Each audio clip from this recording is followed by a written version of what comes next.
مفتی محمد نساء الہدی قاسمی، نائب ناظم امارت شرعیہ پھلواری شریف پٹنہ، ڈاکٹر مظفر اسلام عرف ڈاکٹر الف ولادت مولانا زین العابدین، صدر شعبہ علاج بالترتیب، گورنمنٹ طبی کالج پٹنہ بہار، ساکن قاضی محلہ جانے، ضلع دربھنگہ، حال مقیم نیو ملت کالونی سیکٹر پھلواری شریف پٹنہ، اس خانوادہ کے چشم و چراغ ہے جس نے علوم و فنون خصوصاً فقہ و قضاء کے حوالے سے ہندوستان میں بڑا کام کیا ہے۔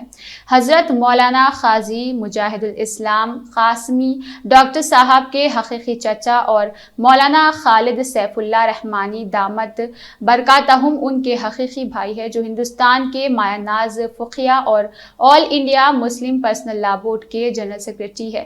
اسی خانوادہ میں پلے بڑھے ڈاکٹر مظفر اسلام عارف کو علم و تحقیق وراثت میں ملی ہے، البتہ انہوں نے اپنا میدان الگ منتخب کیا، اپنی دنیا الگ بنائی اور اپنے فن میں ممتاز ہونے کی وجہ سے 2012 میں حکیم اجمل خان ایوارڈ سے نوازے گئے۔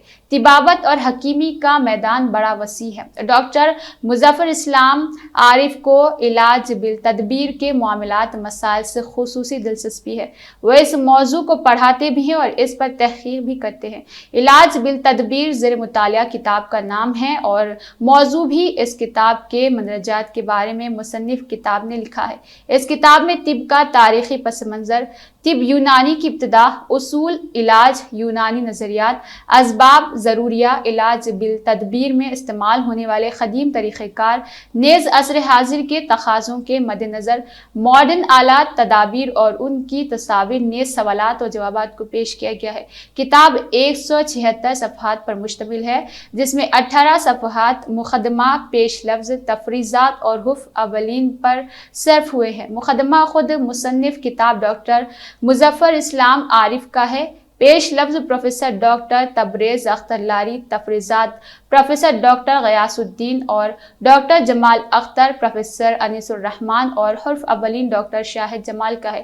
ان میں 2 گورنمنٹ کالج پٹنہ کے پرنسپل، نائب پرنسپل اور چند لکھنؤ، الہ آباد اور کولکتہ یونانی میڈیکل کالج کی پرنسپل اور صدر شعبہ ہے۔ ان حضرات نے اپنی تحریروں میں ہمیں بتایا کہ اس کتاب کی اہمیت علم طب کیا ہے اور اس کتاب سے کس قدر طلبہ مستفید ہو سکیں گے۔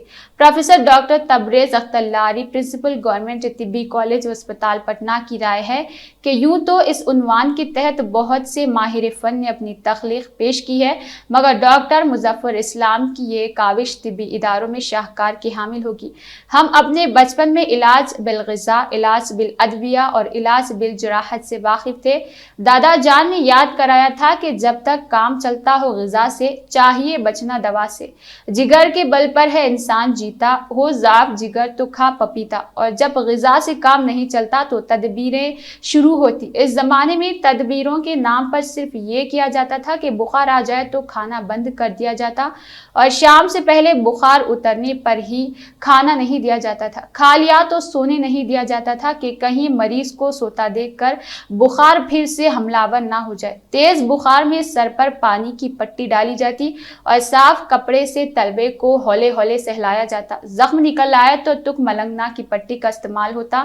نزلہ زکام میں جوشاندہ کا بھاپ کمبل اوڑھ کر لیا جاتا۔ مختلف امراض سے بچاؤ کے لیے بچنا اور اس کا دماغ زندگی بھر ساتھ رہتا۔ سر میں جوئیں پڑ جائے یا سر بہت گندا ہو تو علاج بالترتیب کے طور پر کالی مٹی سے سر دھویا جاتا۔ قبض ہو گیا تو صابن کا حقنہ دے دیا جاتا۔